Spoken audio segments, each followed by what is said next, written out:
of science fiction.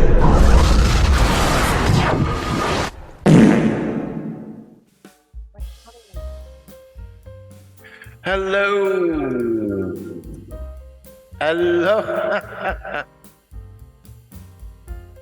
Hello. Sorry about that. Major mistakes there. Had my Manocaster on and voice modulation. I'll probably edit that out. I might keep it. So, welcome to episode 10, the season final of the Orville, Future Unknown. I have to say, after the last two episodes were just mind-blowing, this was a beautiful way to finish the series. I really do hope we do get a season 4. I think there's a lot more of the Planetary Union and the Orville verse to explore. A lot of character development. Very interesting episode. So, it ponders a few questions Star Trek The Next Gen never really pondered. So, there's a lot of comedy in this episode. We got more, Bortus and Clyden. We saw their mating ritual where they go running through the woods in the grubs. That was quite entertaining. Isaac gets married to the Doctor. There's a thing about Bortus being the best man. A lot of storylines are wrapped up in this episode. The Mop and Krill alliance isn't really mentioned. I thought we'd get a bit more on that. But it's like it's set in the aftermath of everything, you know, and it's just more of a general comedy, how do you say, atmosphere of an episode. It's a beautiful way to finish this off. But they go back to the planet of the voting thing from, I think it's from first season. And the woman they met there, she must have got hold of one of the communicators and she contacts the Orville, the planet Sargon, I think it is. To pick her up, she don't want to live there. She goes off with them. And it all ends up that, well, you start thinking, why is she there? Seeing the scale of the galaxy and the universe, can you imagine? Be like taking one of us from our world and showing them the universe. The scale of it, and they do explore that because you can't handle it. It's too much, all these different aliens and technology, and how everybody gets on, and she feels rather insecure, and because their world haven't achieved that level of technology, and it's very interesting because she keeps asking the question, why won't you give my people this, the replicator tech they've got where they can create anything they want. She's like, well, why can't you give our world that? It's not as simple as that. It's really not. And it's left, and in the end, she wants to go back to her world. So they're going to take her back. And she steals a tablet, one of the computer devices, because she's going to try and she doesn't take the weapons, she takes the synthesizer technology and the hologram technology, which, just getting older, this would advance her world hundreds of years into the future. Now, the thing is, it's like, you do feel for it, because like I said, it'd be like somebody from our world that had been shown the bigger picture. And there's this awesome scene, it really touched me about, because Star Trek Next Gen used to go on about how society and people bettered themselves, and there were no money in it. It was all about you're evolved. And Kelly said it's about commonality. It's about all coming together for the bigger picture. And she takes us to holodeck, and we find out the Planetary Union a couple of centuries ago went to a world that was at her level, and they gave them the technology, and they destroyed themselves because certain people hoarded the technology for their own benefit, and it was meant to be for everybody. And it'd be like if you came here today and you did that, you know, and I thought that was answered beautifully.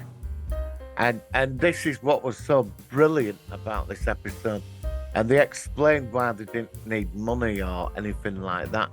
And people pursued things they enjoyed, or art, or they joined the Planetary Union, and there were all kinds of things like that. And we never got the full answer in Star Trek to any of this, but like the Orville answered it beautifully. And I have to say, I've watched this episode twice. This was my favourite episode of this series. I have to say it was. I think it's because of that, about Earth from her world that's like ours, and they show her the bigger picture and how they've come together. I mean, she said so. Even on our time, in our past, we had wars, and we fought, and all kinds of different political beliefs. But the power of when she showed her that world on that holodeck, when they gave them the technology, she said, "Your people have to get there themselves, and it's not about technology; it's about growing up." And you know, when she said that, it resonated. It just resonated in this episode. It was wonderful. So, like, we got on to Isaac getting married. That was hilarious. And he invited his entire race to a wedding, and they all turned up. I couldn't stop laughing. The entire Kale on there, because when he says, "I'm getting married to this human, organic," it's like the Prime Minister says, "What, you're going to be a slave then? Do you want us all?" And he's going, "No, it don't work." You know what I mean? It was a beautiful episode. This is my favourite episode of The Orville. It really is. It's a powerful episode as well. But I really enjoyed watching this. You know, I've watched it twice. It's the best episode, I think.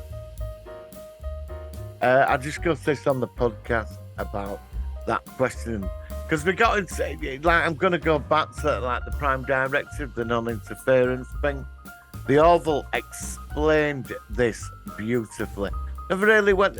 I know there were moments in Star Trek where contamination happened, but they explained the fundamental things why they went to a world and gave them their technology. But it finished beautiful. I just liked it when the ship just shut off at the end, and it just left it there. And like, well, they're still out there. The adventures are continuing.